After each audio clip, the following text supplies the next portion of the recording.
Hoje nós iremos falar sobre o recurso ordinário. Como vocês podem ver, está aqui no nosso PowerPoint, o recurso ordinário. Ele é cabível tanto junto ao Supremo Tribunal Federal, como também junto ao Superior Tribunal de Justiça. Respectivamente, ele vai encontrar previsão nos artigos 102 e 105. 102, que é o artigo que fala das atribuições da competência do Supremo Tribunal Federal, e o artigo 105, que fala dessa mesma competência para o STJ, para o Superior Tribunal de Justiça. Devo dizer a vocês que o recurso ordinário constitucional ele está intimamente ligado aos remédios constitucionais. Intimamente ligado aos remédios constitucionais. Basicamente, o cabimento do recurso ordinário vai estar atrelado a uma questão vinculada a uma discussão precedente, uma discussão antecedente, relacionada com algum dos remédios constitucionais.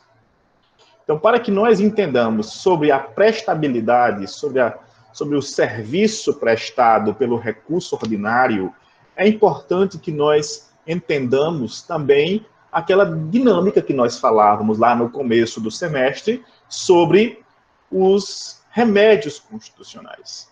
A título de remédios constitucionais, nós temos o habeas corpus, o habeas data, o mandado de segurança e o mandado de injunção. Essas 4 peças processuais que são trabalhadas dentro do processo constitucional, nós chamamos de remédios constitucionais. Nós falamos sobre habeas corpus e sobre mandado de injunção. Isso porque vocês veriam habeas data e mandado de segurança numa outra perspectiva, certo?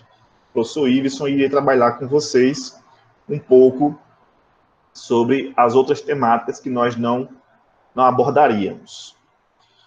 E hoje nós chegamos aqui para falar sobre o recurso ordinário, que é um dos recursos constitucionais, como nós vimos na aula da segunda-feira última, e é imperioso que nós saibamos dessa inter-relação entre o recurso ordinário e os remédios constitucionais. Isso porque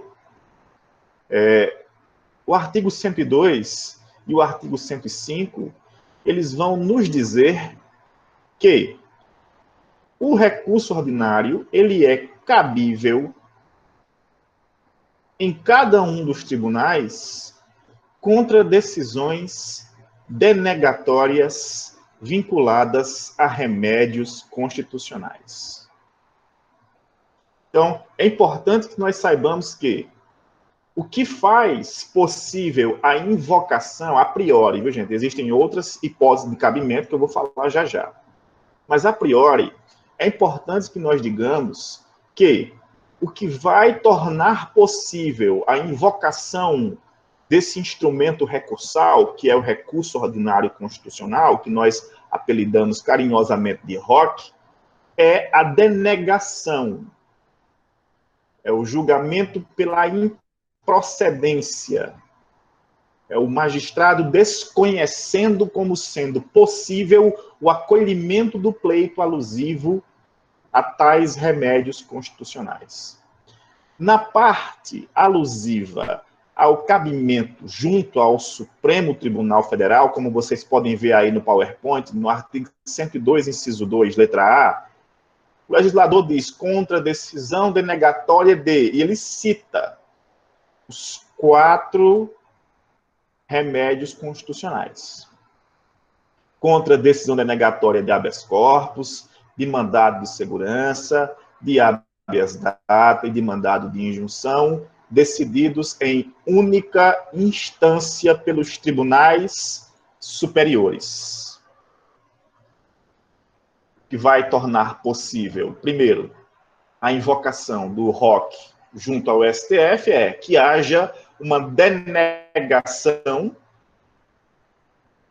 no que diz respeito aos remédios constitucionais e que esses remédios tenham tramitado unicamente, eles já iniciaram originariamente a sua tramitação junto aos tribunais superiores.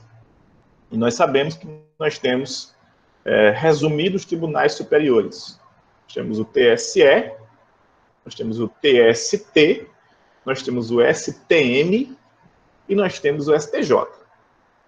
Certo? Então, havendo a tramitação desses 4 remédios constitucionais em única instância, aplicados junto a tribunais de cunho superior, e sendo a decisão referente a um desses remédios, pode ser qualquer um, os mais usuais nós sabemos quais são: habeas corpus e mandado de segurança. Esses são os mais costumeiros de serem apresentados. Uma vez que há a denegação que esses remédios eles não são acolhidos pela jurisdição responsável, competente pelo julgamento de tais, o próprio texto constitucional prevê que há a possibilidade do manejo da interposição do recurso ordinário no intuito de manter viva a discussão sobre a possível concessão de tais seguranças, dos direitos concernentes a esses remédios. Quando nós iniciamos o semestre, nós falamos sobre o habeas corpus. Nós dizíamos, olha, o habeas corpus, há muito tempo que ele não é mais uma peça exclusiva da processualística penal. Ele deixa de ser essa peça atrelada quase que com exclusividade ao direito processual penal e ele passa a se expandir. O direito processual civil, nós já sabemos que ele é possível porque existe prisão civil. E havendo prisão civil abusiva, o habeas corpus pode ser conclamado para fins de impetração. Mas eu discutia com vocês, eu me recordo que nós falávamos sobre a viabilidade já muito utilizada do habeas corpus na esfera trabalhista. Nós conversávamos sobre isso no começo do semestre, quando nós discutíamos um pouco sobre o habeas corpus. Ele é possível, gente, de ser aplicado na justiça do trabalho. E eu citava exemplos para vocês de jogadores de futebol que pedem a desvinculação de seus clubes por supostos descumprimentos contratuais, e eles pedem essa desvinculação como fomentando a pretensão ao direito de liberdade, ao direito ambulatorial, baseando-se na ideia do habeas corpus. Possível. Se você pesquisar hoje matérias jornalísticas ou até mesmo no banco de dados da jurisprudência nacional, nós veremos situações, mais precisamente essas situações aplicáveis a atletas de futebol, permitindo a impetração do habeas corpus. O habeas corpus ele se amplificou. O mandado de segurança, a gente falava sobre ele também no começo do semestre. O mandado de segurança é aquilo que eu ouvia muito isso no tempo que eu fazia graduação em Direito. Eu dizia, olha, o mandado de segurança é o paracetamol das medidas processuais. Quando não cabe nada, cabe mandado de segurança. É tanto que a gente conversando esses dias, não vou dizer com quem, é isso mesmo, Matheus, ele é residual mesmo.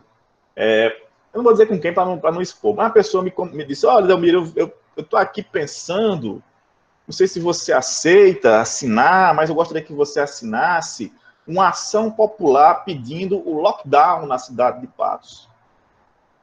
E aí eu disse, olha, me permita debater, mas eu entendo que não cabe ação popular para pedir o lockdown. E aí a pessoa disse, mas por quê? Eu disse, porque a lei de ação popular, exatamente, ela estabelece uma lesividade taxativa. Diz, olha, os atos lesivos passíveis da ação popular são essas. Salvo melhor juízo, vão estar lá no artigo 8º, não vou lembrar de cabeça, da lei 4.717, de 65, que é a lei que regulamenta a ação popular.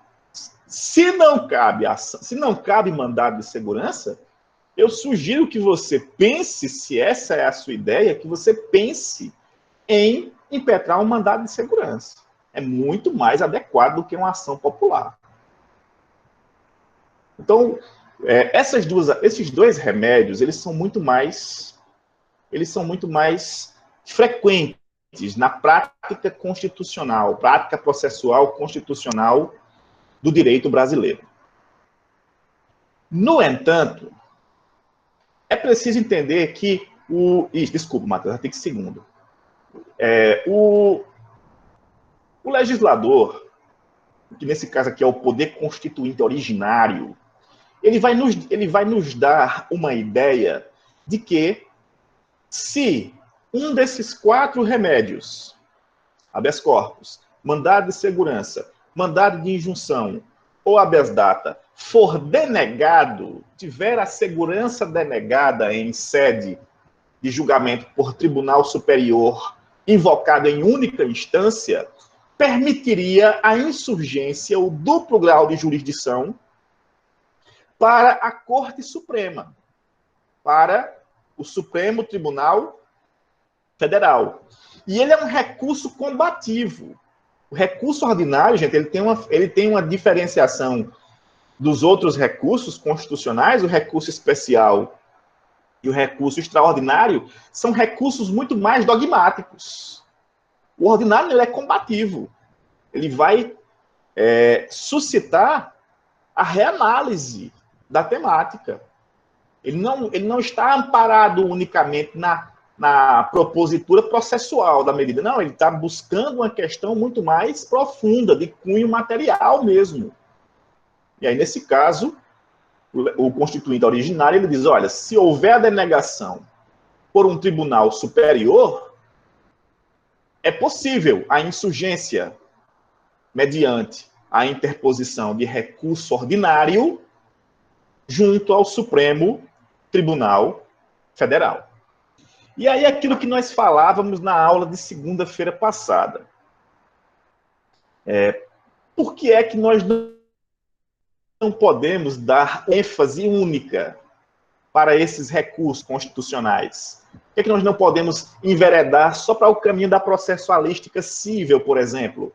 Porque vocês podem ver que os remédios, eles têm uma abrangência mais profunda do que simplesmente o debate no campo da processualística civil, que seria muito mais cômodo para mim falar sobre o processo civil e a impactação recursal no âmbito do processo civil. Muito embora eu não tenha sido professor de vocês de processo civil 2, que trabalha a parte de recursos, mas seria muito mais cômodo para mim falar o viés processualístico dos recursos na esfera civil.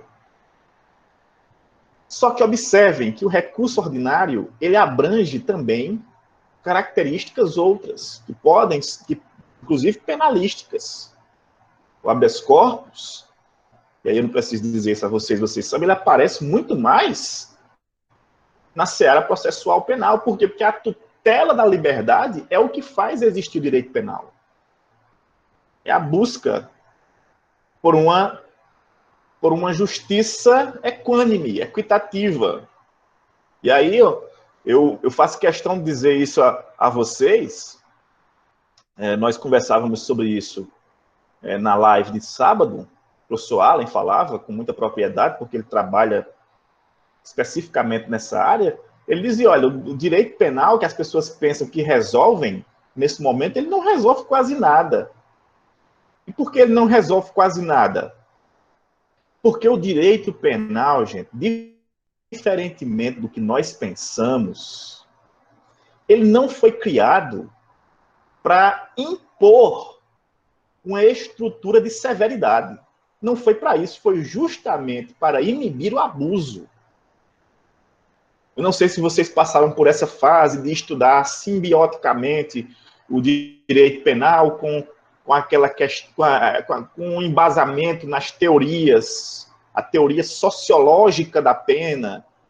O grande idealista do direito penal brasileiro não, do direito penal como um todo, desculpa, o italiano Cesare Beccaria, Cesare Beccaria, não vou aqui assassinar o sobrenome do rapaz, o Beccaria ele dizia o seguinte, olha, nós precisamos sair da vingança privada e precisamos migrar para um modelo justo. E é para isso que serve o direito penal. Ele é calcado em um binômio, duas palavrinhas, ó, crime e pena. Crime, pena. Qualquer abuso na tratativa relacionada a esse binômio, o habeas corpus aparece. É um remédio, é um dos mais antigos remédios existentes. Eu tenho um professor de Direitos Humanos no mestrado que ele diz, olha, muita gente fala que a primeira Constituição foi a Constituição de 1215, mas não foi bem assim, blá, blá, blá.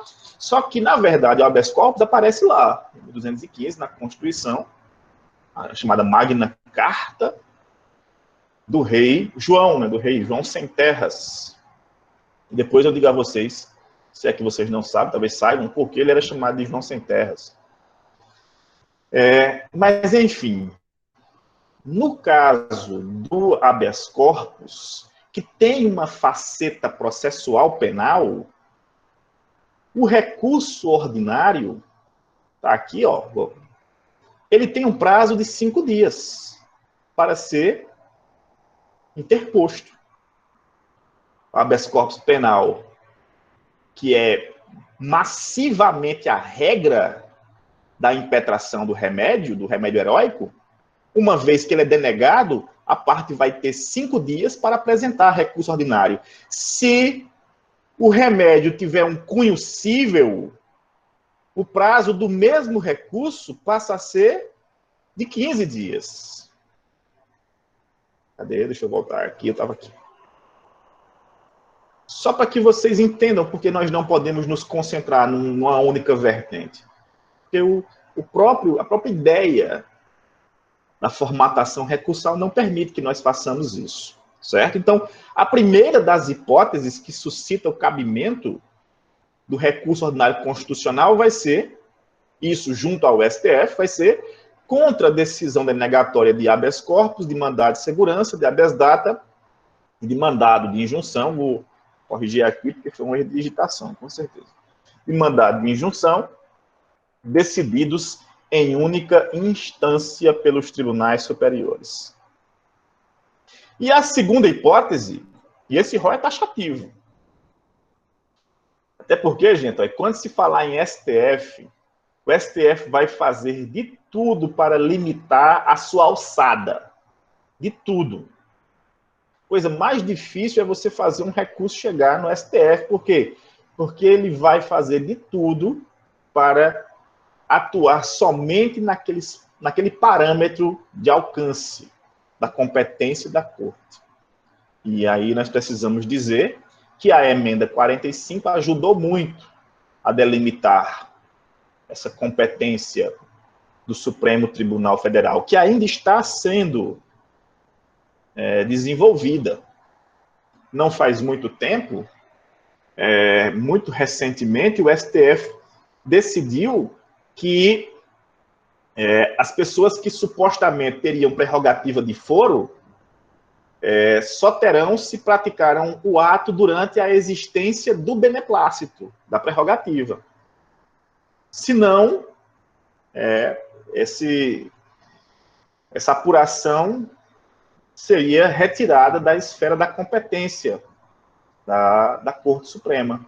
Uma gama de processos foi pulverizada para tribunais de jurisdição inferior, os tribunais regionais ou os tribunais estaduais. Então, ainda está sendo desenvolvida a competência da Suprema Corte.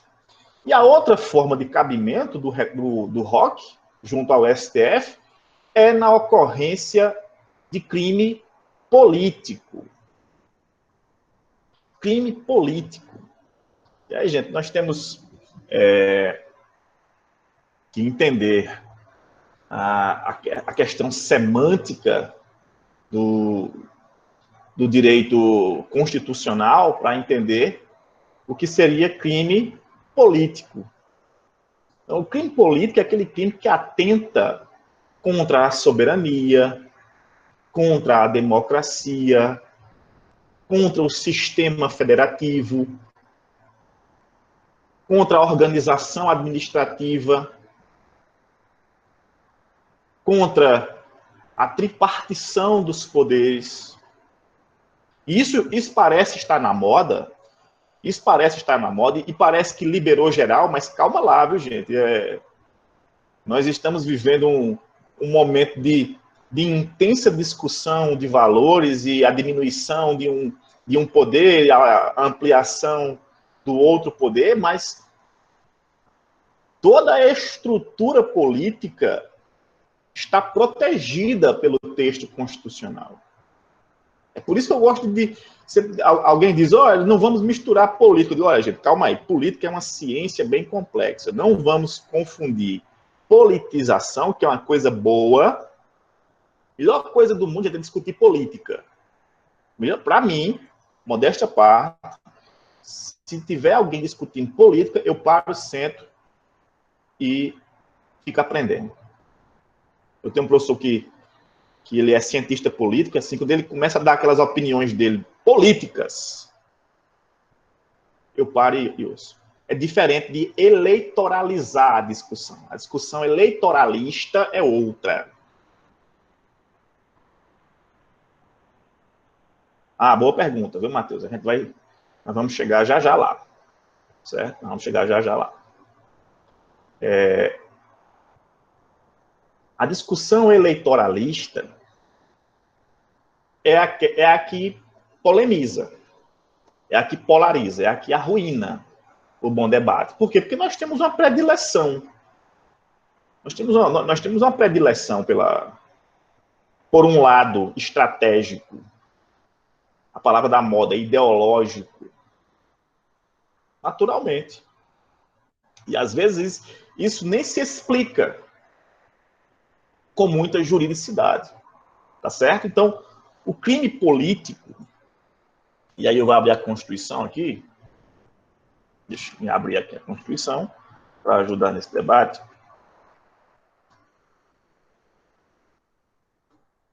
Aproveita e já respondo aqui. Veja, o artigo 109, que foi o artigo que Matheus perguntou, ele diz o seguinte, o artigo 109, eu vou colar aqui no chat para vocês.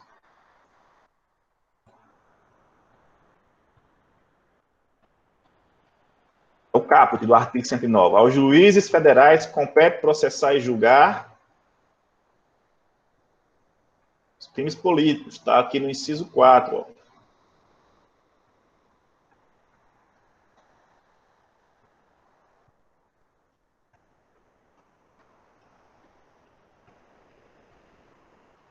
E aqui, nesse caso, Matheus, a diferença aqui do crime político em detrimento de bens para o crime político em detrimento de uma ideologia, de uma questão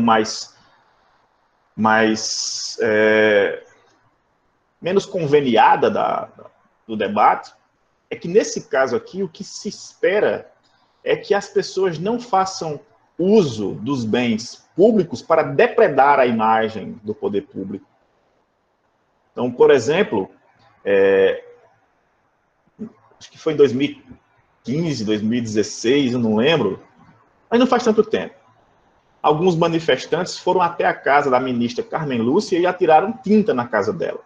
Por exemplo, se aquilo fosse num fórum, num poder público, se aquilo fosse num local de expressão da democracia, poderia ser taxado, poderia por quê? Porque eu preciso saber a conotação, tem que ter dolo, o crime tem que ter dolo específico.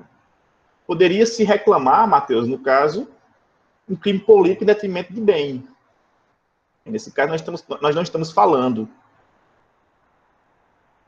É um exemplo, né, da questão das formações paramilitares seriam crimes políticos. Mas deixa eu dar um exemplo a vocês de crime político.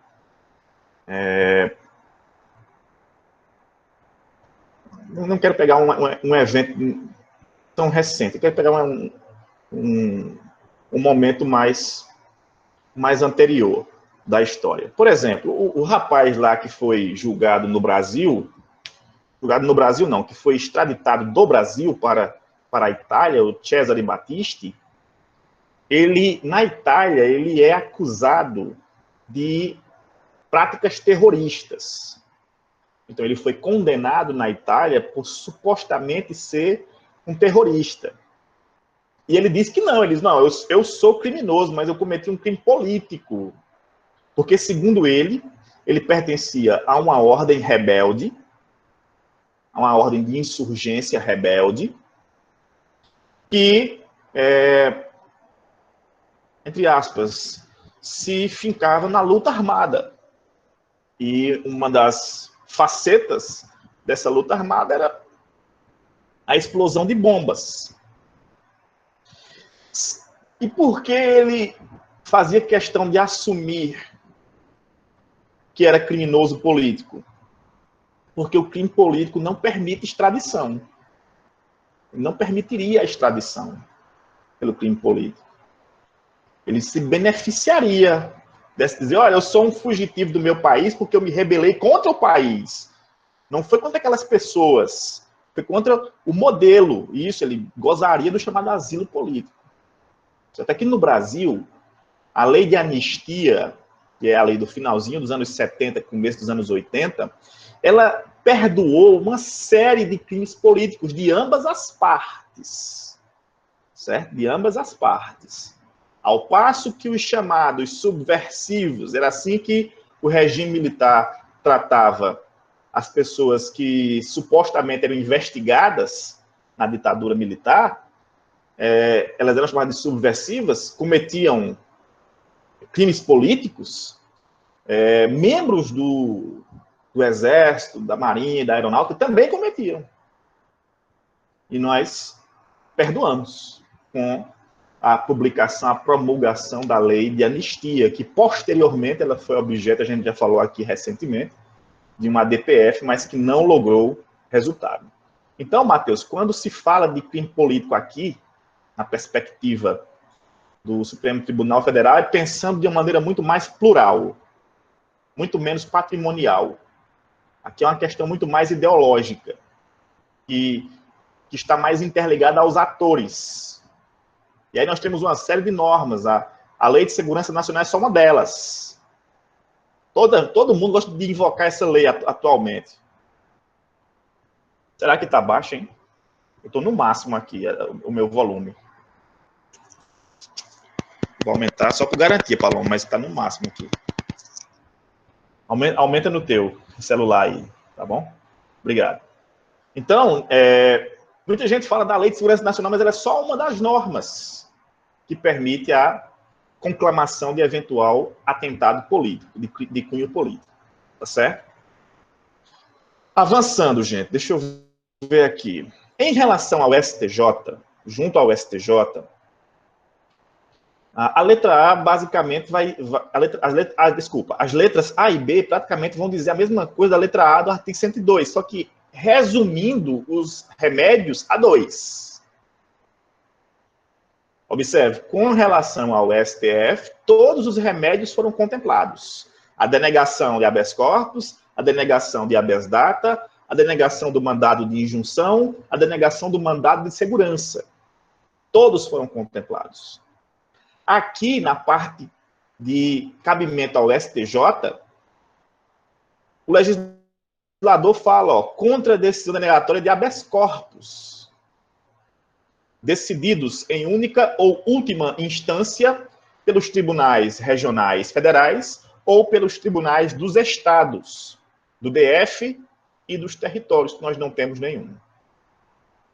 Nesse caso, a letra A fala só de habeas corpus e a letra B fala só de mandado de segurança. Certo?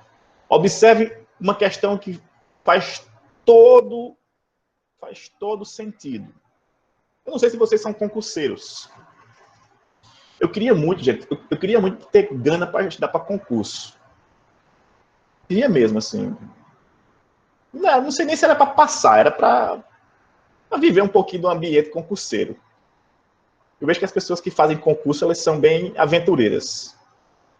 Eu não sei se vocês sabem, mas eu já estou chegando nos 40. Não é a mesma coisa de quem tem 22, 23, a média de quem está se formando agora. Mas tem concurso que pega essa palavrinha só para prejudicar. Vamos olhar, a letra A do artigo 102. Por enquanto, OABeiros, muito bem. O artigo 102 diz: contra decisão denegatória de habeas corpus, decididos em única instância. Quando é em relação ao STJ, ele diz decididos em única ou última instância.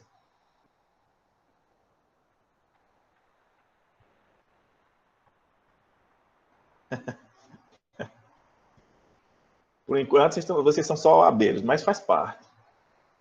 Então, gente, observe, na letra A do artigo 102, o termo usado é única instância. Nas letras A e B do artigo 105, única ou última instância. E quem vai julgar esses dois remédios e vai denegá-los para permitir a atuação do recurso ordinário são os tribunais dos estados, cada estado da federação possui o seu, e os tribunais regionais federais, que nós temos por hora 5. 5 tribunais regionais federais. Se eles denegarem habeas corpus ou mandado de segurança, nesse caso, é possível a invocação do recurso ordinário constitucional, no caso do habeas corpus, em 5 dias, no caso do MS, em 15, para fomentar. Isso, exatamente, também elimina já uma etapa do STF.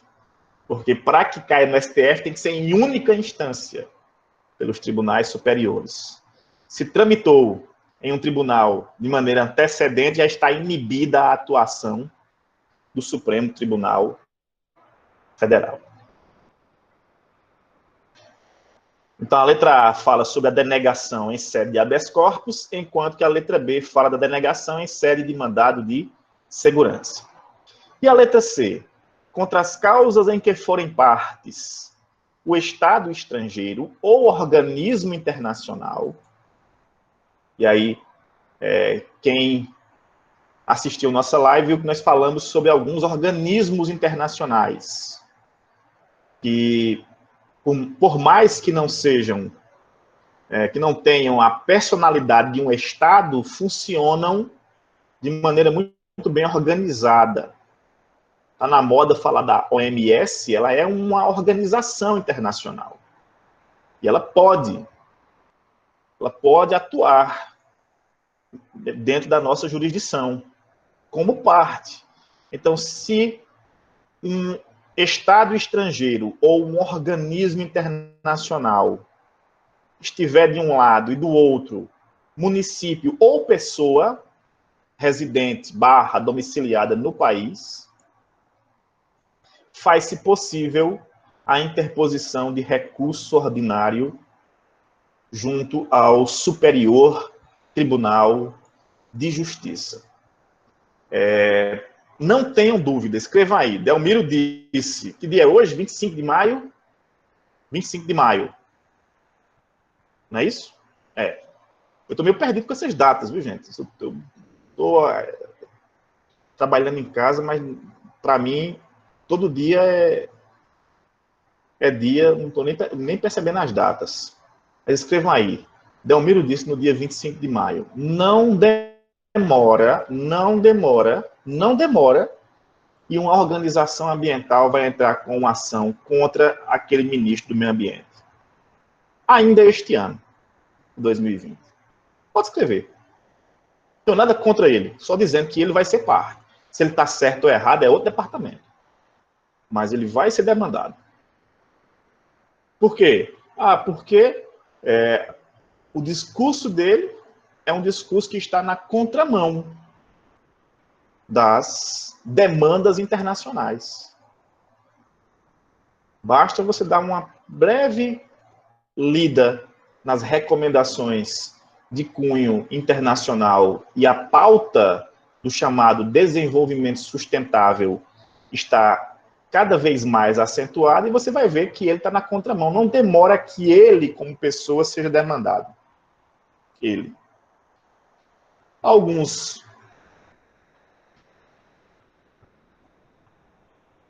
deixa eu ver aqui. Sim.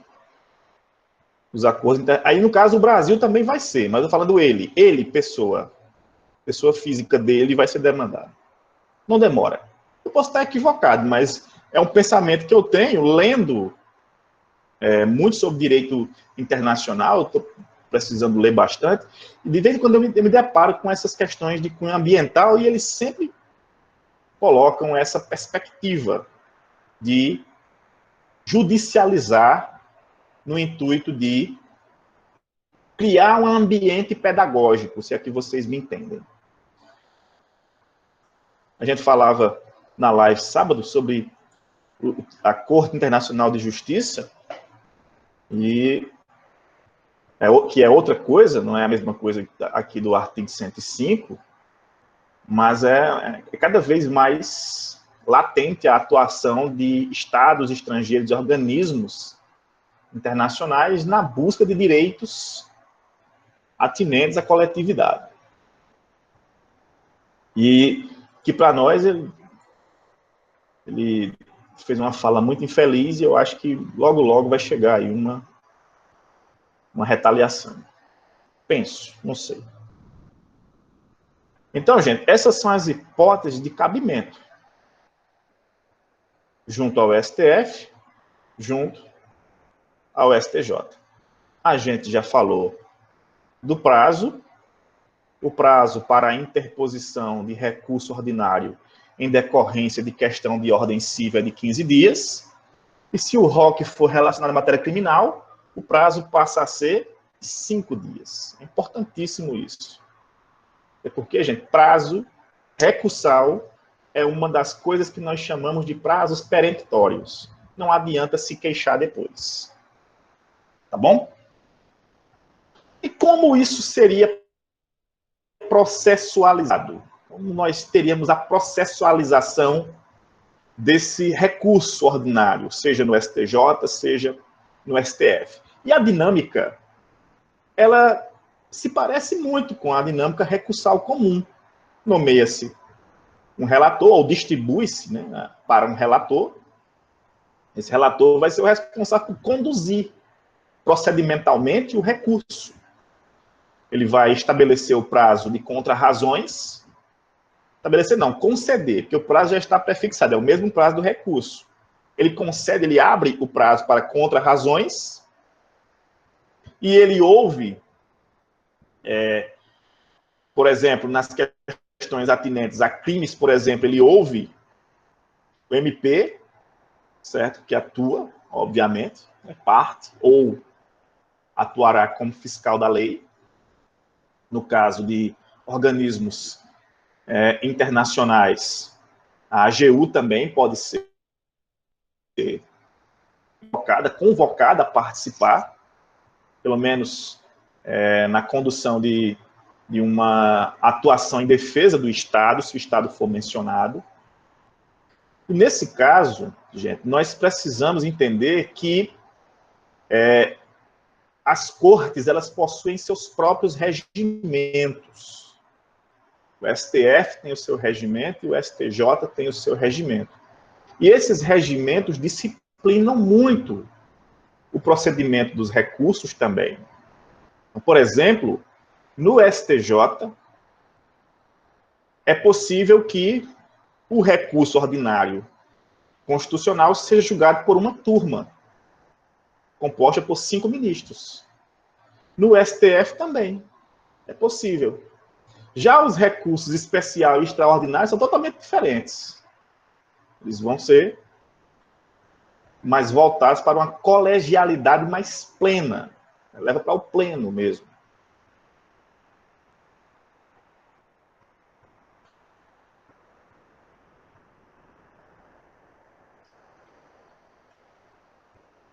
Pergunta de Everton aqui. O Brasil é um país que tudo gera recurso. O STF é a corte que mais trabalha no mundo. O senhor concorda que precisamos de uma reforma processual, tanto na Constituição quanto na legislação infraconstitucional? Veja, Everton, eu vou ser bem franco com você. Acho que eu já falei isso aqui uma vez e vou falar novamente. A questão da demanda recursal não é o grande gargalo da problemática. A morosidade da justiça não está no quantitativo das demandas, pelo menos é a minha opinião, mas sim na forma como as pessoas investidas nas funções atuam junto aos processos. Deixa eu dar um exemplo prático, Everton, para você. Eu tenho uma colega de faculdade, de mestrado,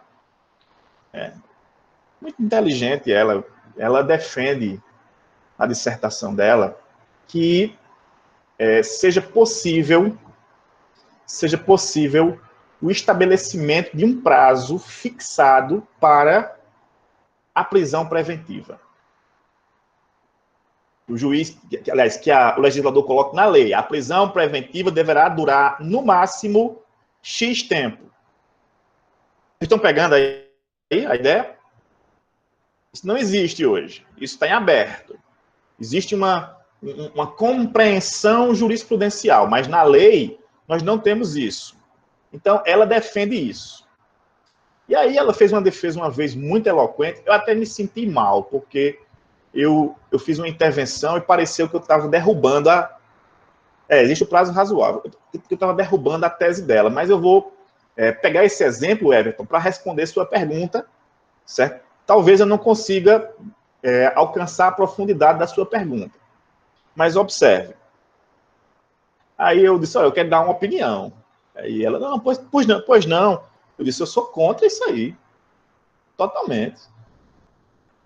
Mas, Delmiro, você é advogado criminalista. Eu disse, sou, e por isso mesmo que eu sou contra.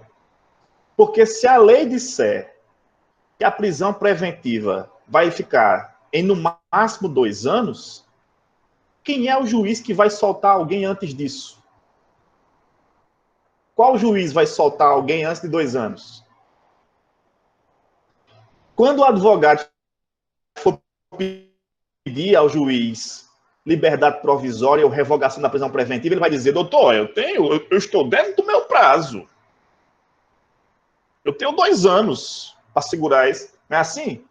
É igual a ideia que no velho CPC, que vocês não pegaram, eu peguei, com relação às liminares. O juiz tinha 72 horas para analisar uma liminar. E, às vezes, a gente precisava de uma urgência no liminar, ia falar com o juiz, ele dizia, olha, mas eu tenho 3 dias para analisar. Tá vendo? Então, o problema, Everton, não é a questão estruturante das normas, mas a questão processante das normas, os atores envolvidos. E aí eu falei segunda-feira, na pergunta que Poliana fez, sobre recursos procrastinatórios, embargo dos embargos. Certo? Existe uma forma de você reprimir isso. Os atores têm uma forma também de reprimir esse gargalo todo da chamada mora processual, que é julgar. Vamos filtrar, vamos fazer uma triagem sobre o que merece propensão ou não ao julgamento. Isso é uma reflexão que precisa ser feita.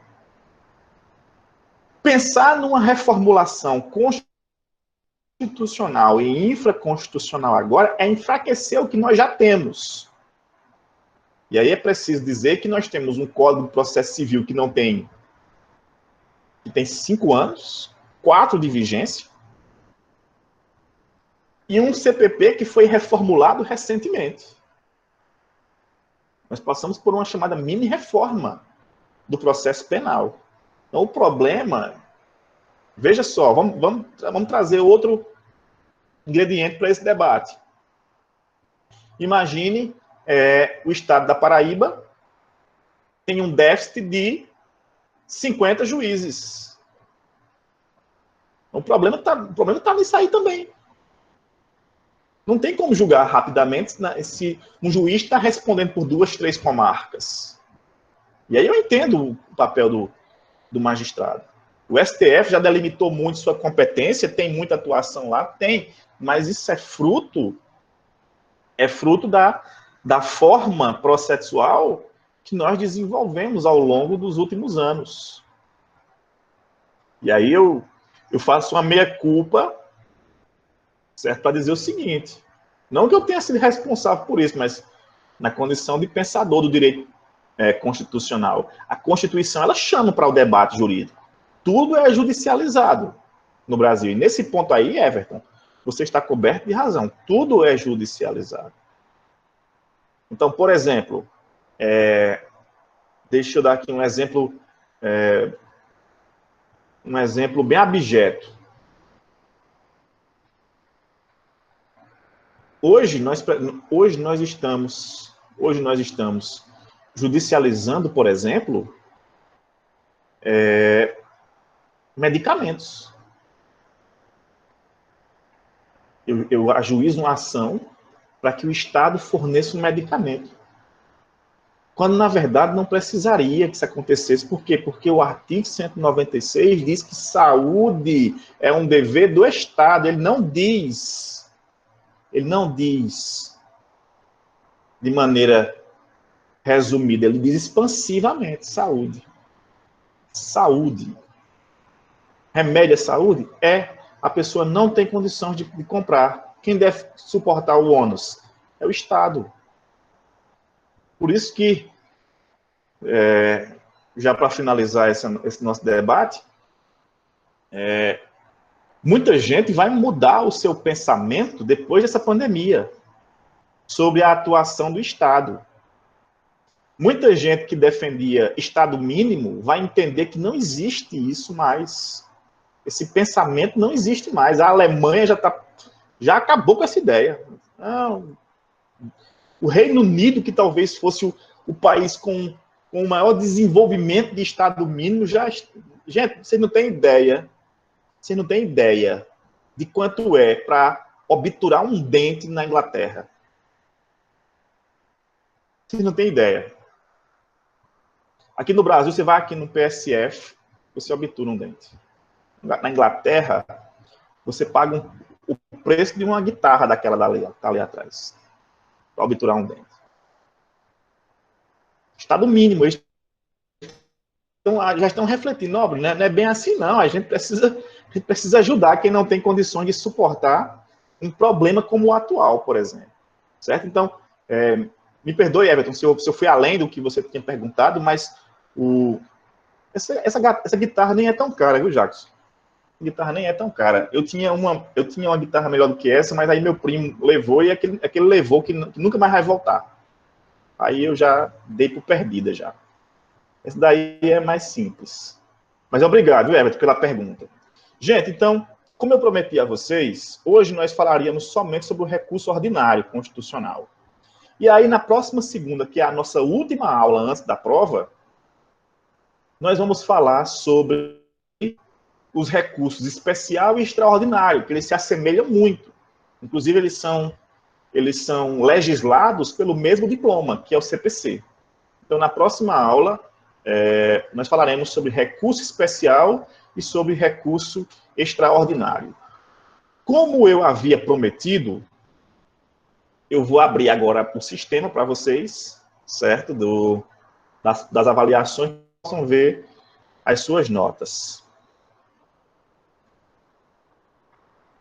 Na Corte Internacional, Jackson? Você quer saber? Não, não são só os países. Existem comissões também que podem ajuizar as ações. Inclusive, eu vou dizer uma coisa para você. Nenhum país entra com ação em corte internacional. Porque ele tem medo do efeito bumerangue. Então, por exemplo, todo mundo está falando aí que vai ajuizar uma ação na corte contra a China. Quem é que tem coragem de entrar? Porque quem entra está sujeito a que alguém entre contra ela também. Eles têm medo do efeito bumerangue. No sistema, não, porque eu não tenho como colocar no sistema, porque eu divido com o professor Iveson.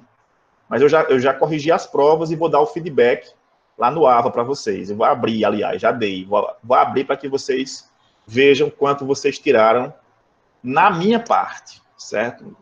E quem vai... Estado e município não podem. Estado e município são chamados de entes subnacionais.